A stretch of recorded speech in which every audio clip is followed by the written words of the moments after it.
This isn't breaking headlines. This is a second look with context added for perspective. This is Reprints, edited after the headline.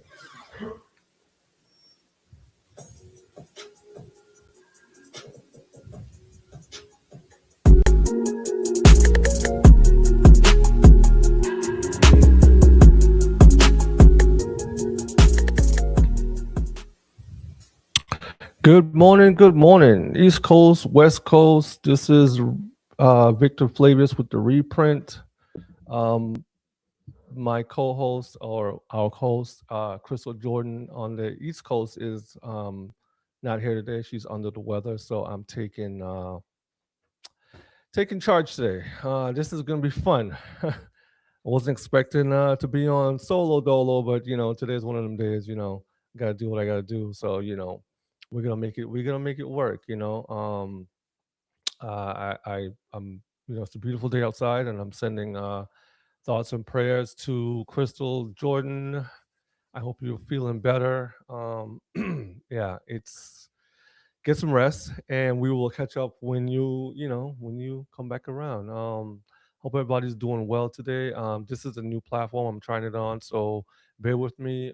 This is going to be a little bit different today, and we're going to try to get through this, and we're going to try to make this work as best as we can. Um, you know, it's a little different for me, so just bear with me. Let me see what I got to look here. See, okay, all right, we're good. All right. Hope everybody's doing well today out here. Let's see what we got today on our first uh news article that we're gonna pull up.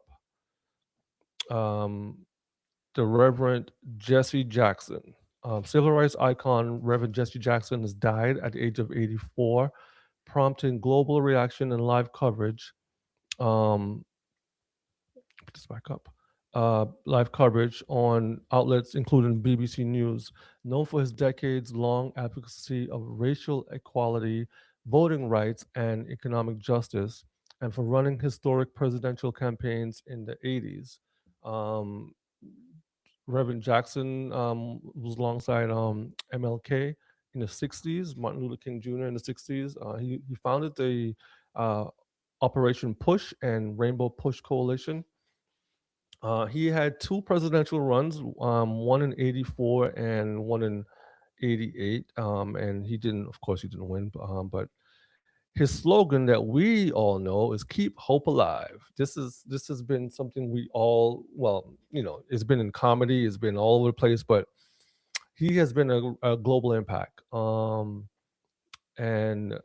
we send our condolences out to his family and his loved ones, and we yeah, we send our condolences to him, to his family, and his loved ones.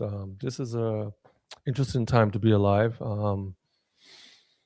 Yeah, it's one of those things where our generation is moving away, dying off. Our older statesmen and heads of state are leaving, and we're entering different times. And we want to appreciate what he did for our community. Jesse Jackson was a polarizing figure in the black community. After MLK passed, he was pretty much the one of the only ones left, except for like um, John Lewis, who passed away as well too. And we have Andrew Jackson. Is it Andrew Jackson? I think it's Andrew. He's still ambassador. He's still with us, and so uh, we have to keep the light burning because they blazed a trail for us with being highest educated and being in the workplace and equal rights and civil rights. And so we want to thank Jesse Jackson for his service to our community, and like I said, wish his family condolences. If Crystal was here, she would be talking, but she's not. This is different.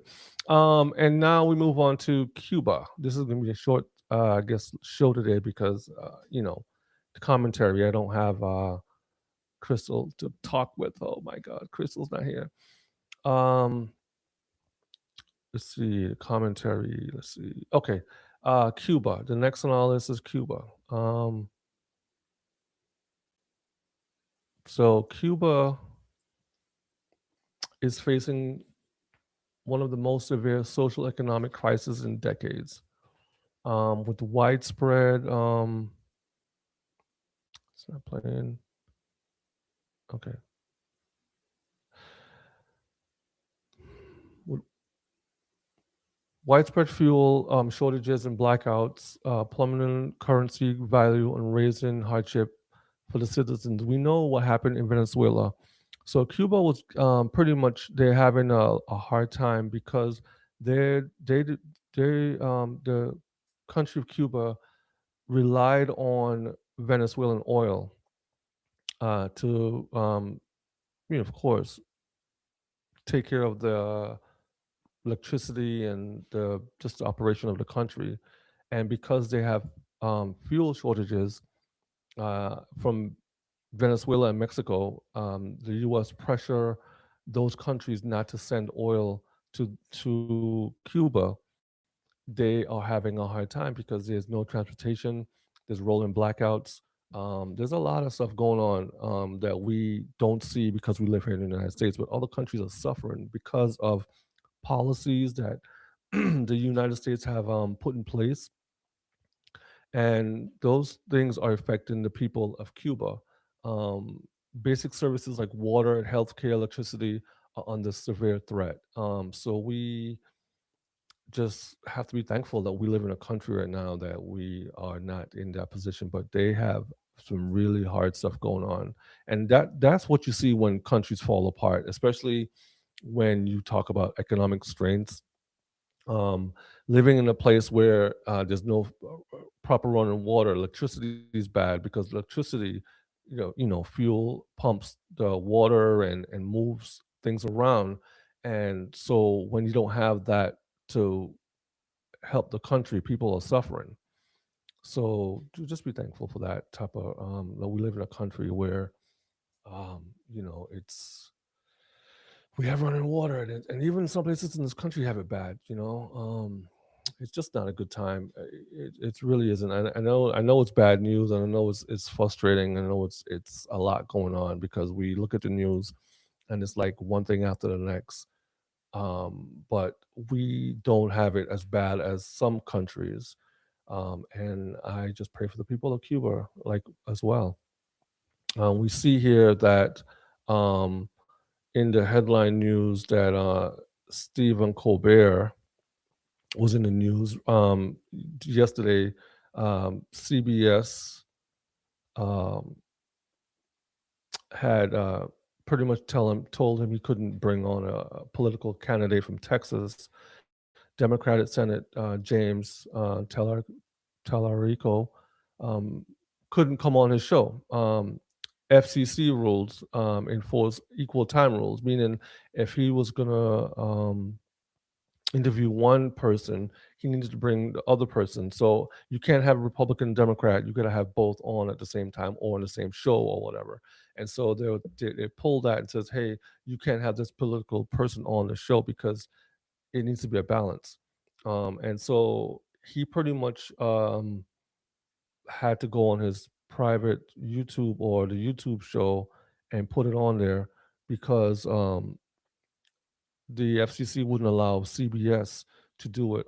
Under equal time rules, under a long-standing law, broadcasters must offer equal time airtime to all legally qualified candidates if they give time to one during a campaign.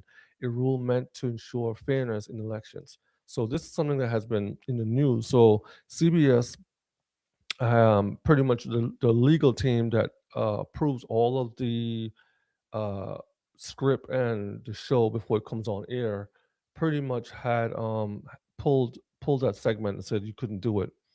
He kind of did it anyways, and he's getting blowback for it. But what the crazy part is that the Trump administration allegedly, doing things in the media to uh, mess up the midterms that's coming up, or affect the midterms. I would say allegedly, and so it's not good on their part because this has caused a negative effect on what they want because they want to interrupt or impact the midterm elections, but this has put more light and more gas and more time on that because now people are looking at this Texas Senate candidate, and so now instead of getting no one really looking at the news, now they have over 3 million plus views on this particular person.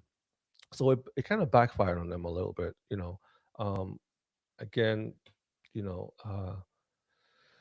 that's what's happening with that. Um, TMZ, TMZ is TMZ. TMZ reports say that the outlet will no longer publicly disclose whether it has received alleged ransom notes.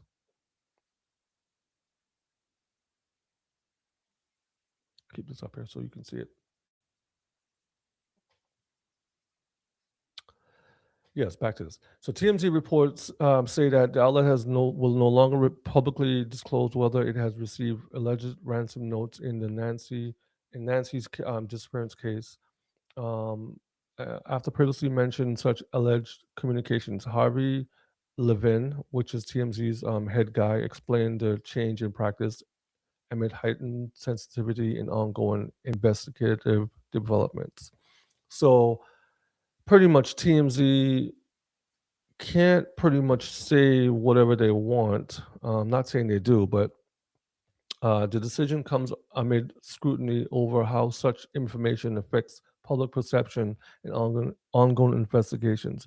A lot of times, news sources get out there and they try to get ahead of it and they put spins on what they say. They will say certain keywords that make it sound like they have breaking news, or it would show, like, we found this particular thing over here, and this is what they're saying it is, and it's breaking news. So it kind of messes with the perception that the case has been solved or that things are getting closer to being solved.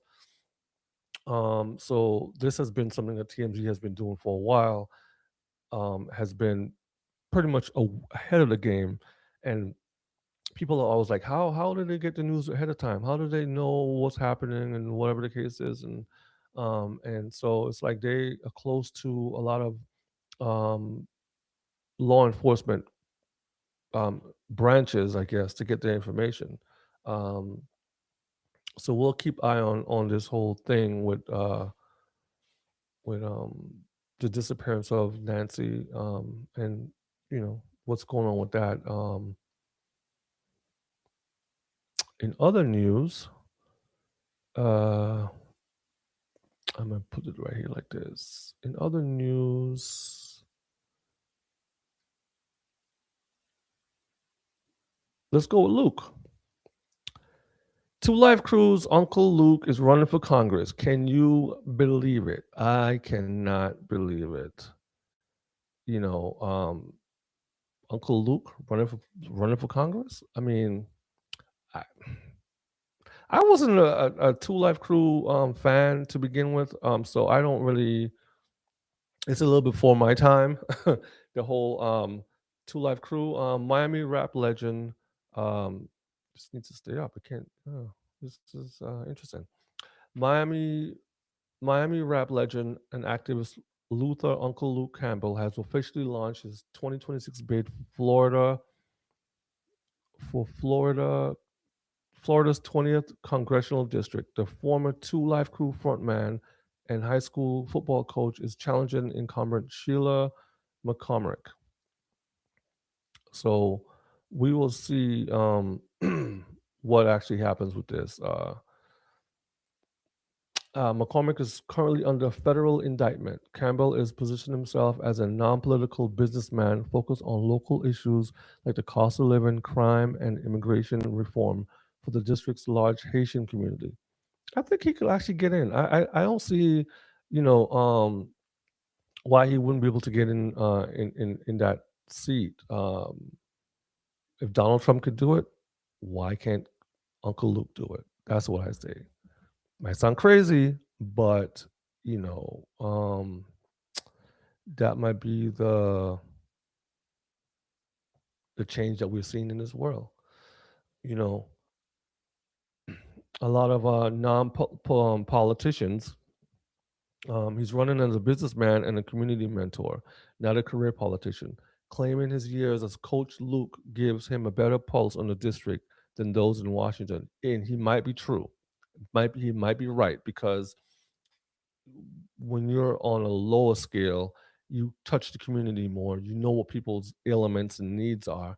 When you're in Congress and you're away at Washington and you're there, you have no like ties back. You don't know what's going on in your community. In most cases, I'm not saying all of them are, but I feel like Uncle Luke would be able to better understand his community more since he's been there for such a long time, and he's been an entertainer. He's been around people. He's familiar with how people move.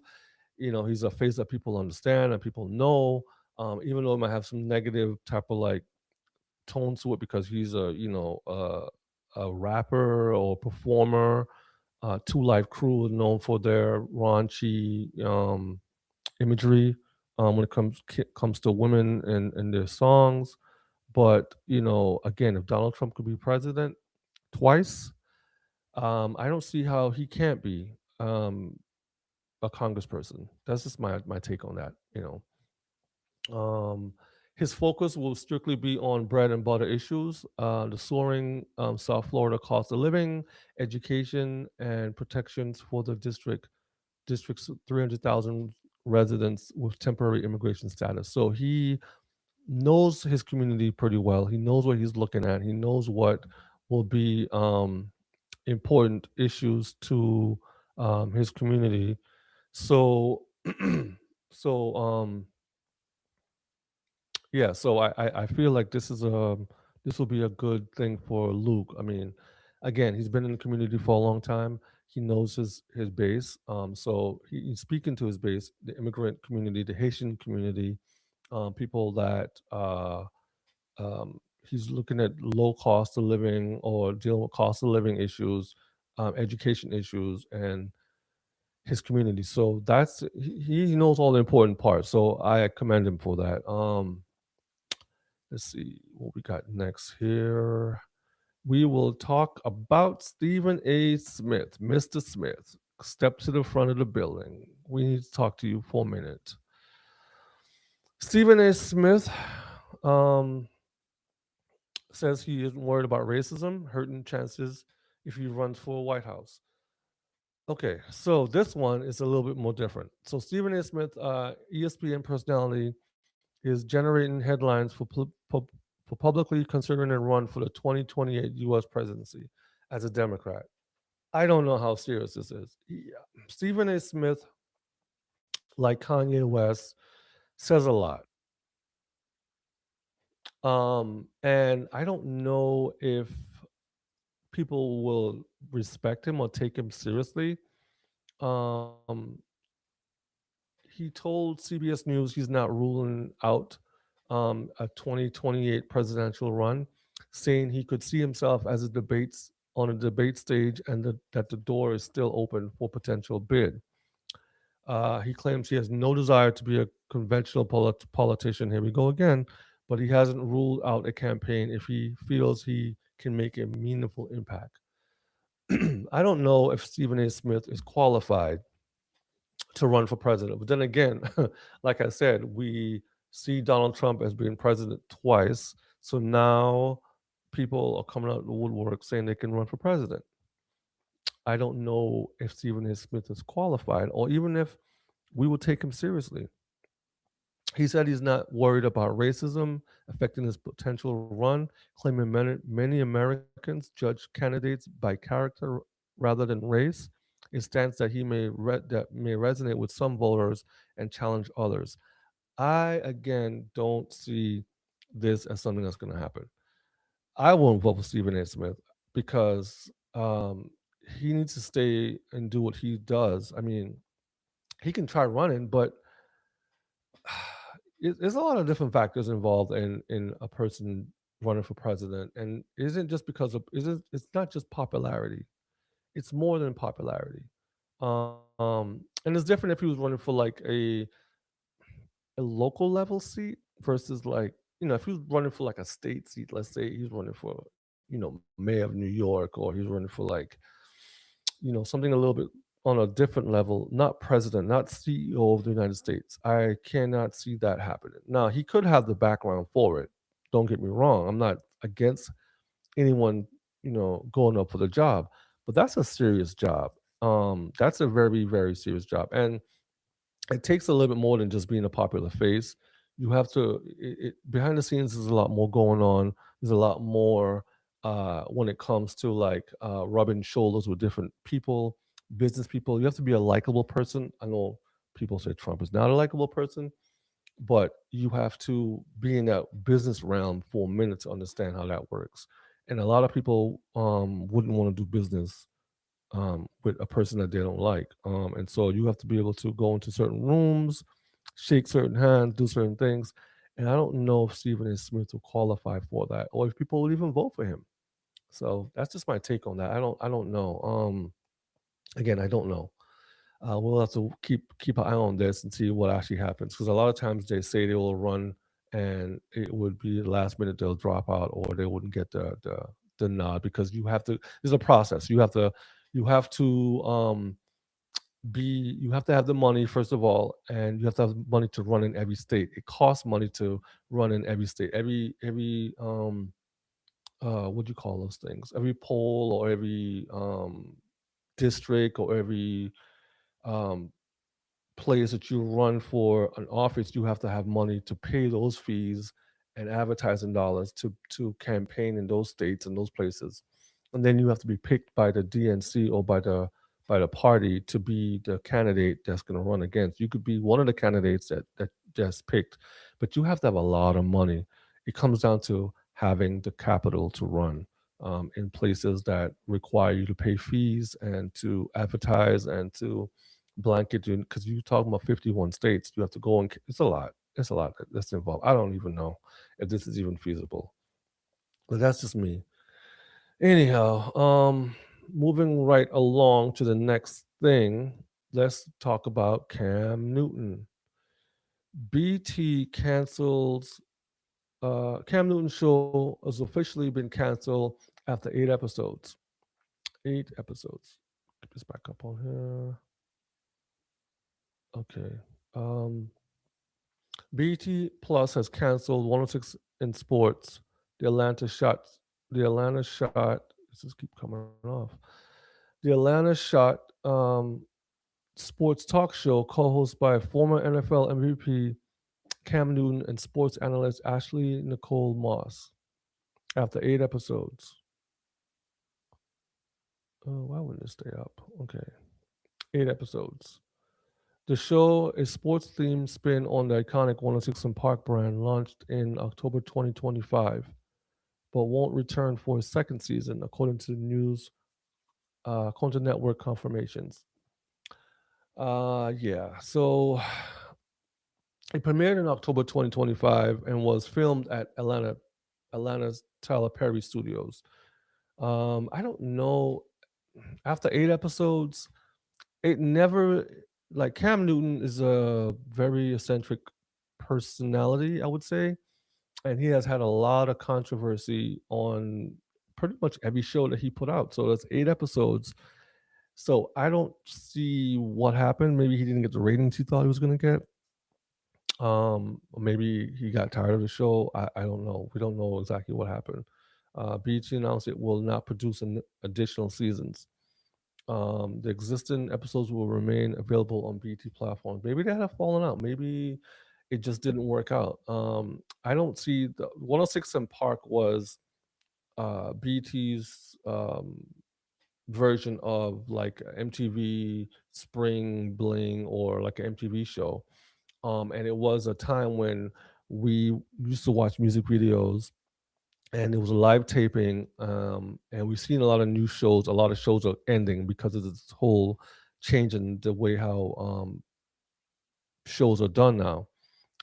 So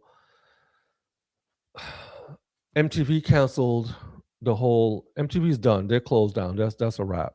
BT pretty much closed a lot of their shows and platform parts, and so 106 in Sport was supposed to be the rebranding of 106 in Park, but added sports to it, and it was a flop. I'm sorry to say it did not take. I don't know why they even did it, why it was done. I don't even understand the concept of the 106 in Sports. I mean, they tried to merge two things together, and it didn't work. Sometimes you have to start fresh, and rebranding is not always the best choice in certain things.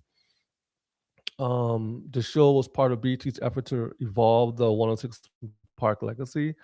Once one of the network's most iconic youth focused franchises into sports commentary and cultural relevance. BT also had big name executive backing with Spring Hill Company co founded by LeBron James and Maverick Carter involved in production. Um, yeah, it wasn't good. It had a lot of controversy, and yeah, that's the end of that. Anyways, hopefully, the two, Ashley Nicole Moss can bounce back from this and do something else, and also Cam. I mean, it's not the end of the road for them. I just think the show wasn't a success based upon the show itself.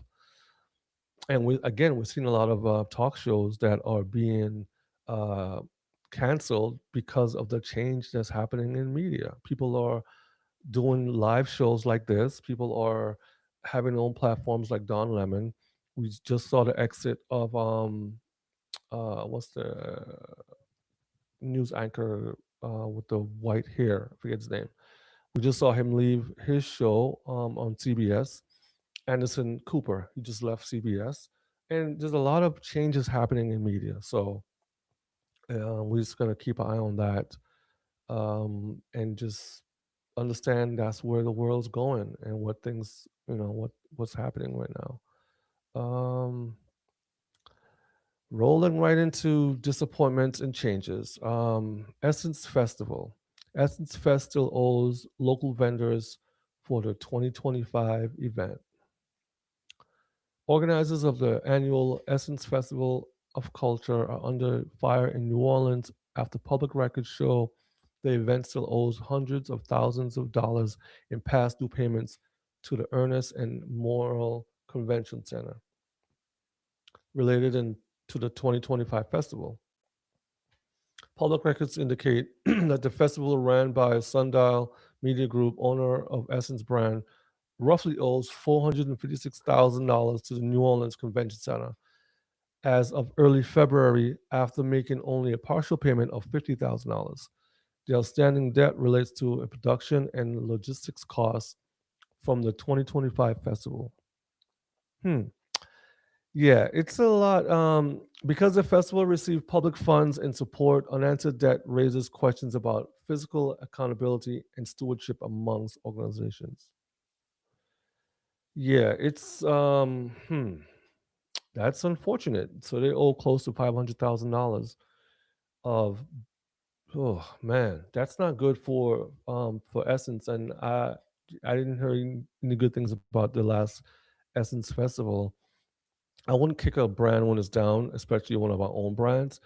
I would say that times have changed and times are changing, um, and it's just not a good time for brands right now because the economy in America has shifted a lot with the loss of all the jobs that are out there, government shakeup with all of the government sector jobs. Remember, a lot of people that worked in government had solid, steady jobs, and there was a time in life where you left college, and then you got a job in a government job, and you know that you could stay there until you retire. Nowadays, that's not the case. Nowadays, you get a job and you're lucky to even last five years. A lot of companies are shifting to AI. It used to be a situation where Amazon and UPS, the post office, a sure thing. You got that job, and you're like, okay, I'm good. I can retire on this. But now those companies are shifting and going to AI. Those companies are laying off a lot of people. And so what's going on is companies like Walmart and Target are not seeing growth in revenue because people don't have the funding to pay for those things, and capital and money. And so this starts to trickle down into small businesses, small brands, and you start to see people start to decide, well, do I go to a festival or do I eat or put gas in my car or take care of my kids? And so these are decisions that everyday Americans are having to make now. um, so I don't want to kick Essence while they're down. I want to, say let's support our black-owned businesses. Now, whether or not they spent the money in the wrong places or they decide to, do things with the money that wasn't supposed to be done, that's not my call to make or to even know. But I know that a lot of brands are hurting right now. A lot of big festivals, Essence Fest, we saw the Natural Hair Show, a lot of um, big festivals that black owned festivals having to downsize or change venues or shift uh, because the sponsorship money is not where it was or where it is or whatever. And we're seeing that those changes are happening across the board. The festival officials have acknowledged the outstanding bills, but say they are working to fulfill obligations as the city and venue still settle accounts from the 2025 event. Organizers describe the Essence Festival as an important cultural and economic contributor and say planning for 2026 is underway with venues returning. So a lot of times it's not even the fact that they did anything wrong. It's just money gets tied up in payment structures and stuff like that. And you know, some companies have a net 90 or whatever the case is, and they have time to pay, and stuff happens. A lot of stuff happens, especially with business. Money falls through the cracks sometimes. Sometimes local small businesses are the one that benefits the most from these types of things with spending and traffic around the area. So we want to, we want to encourage spending in our community. We want to encourage, uh, Essence Festival to stay afloat. We want to encourage the owners to, get it done, get it fixed, so people can go back to being a community again with stuff like this. It's important to have our festivals to celebrate our culture and celebrate our stuff.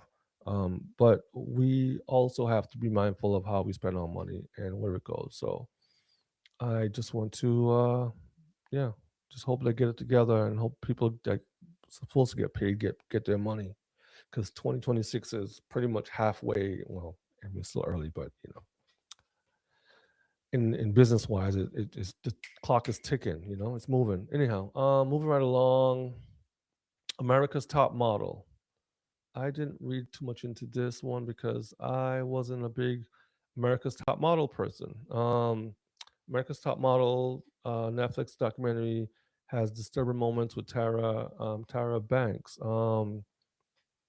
Let's see. Netflix new documentary inside America's Top Model takes viewers behind the scenes of the iconic reality show, offering fresh insight into the pressures, drama, and legacy of the long running modeling competition. The film explores how the series shaped pop culture, amplified voices, spotlighted diversity, and also sparked controversy, all while revealing the emotional and professional stakes for its contestants.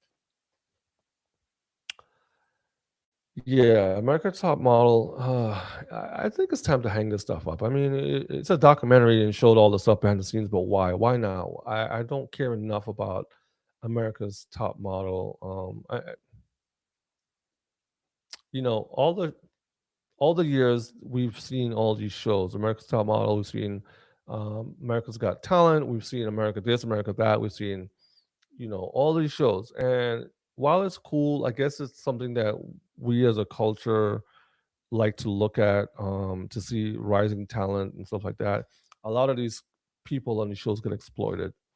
A lot of the behind the scenes um, that we hear about afterwards, how contestants don't get paid or they don't get the money or they go through these rigorous exercises and trainings and stuff just to get to the top, and then they get to the top and it's like it's not what they expected. is a tale as old as time, like they would say.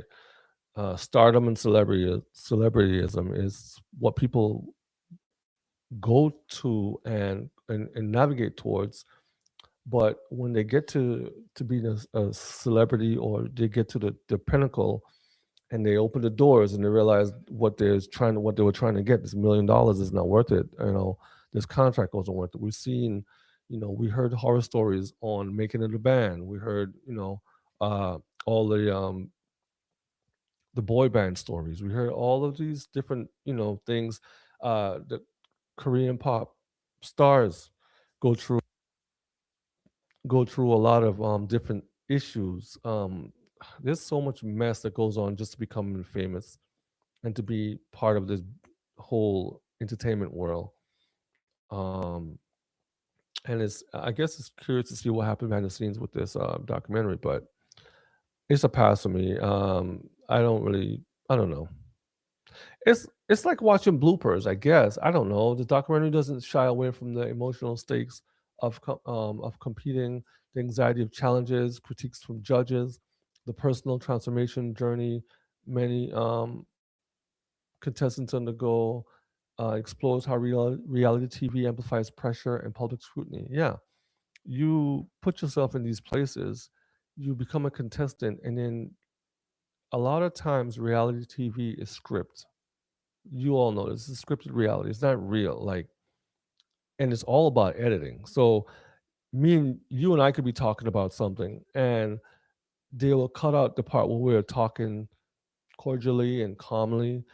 And when they get to the yelling part, or our emotions get intact, that's what it starts with. And so it's all drama, it's all pressure, it's all showing how discombobulated people are. And that's not good for mental health, especially in 2026.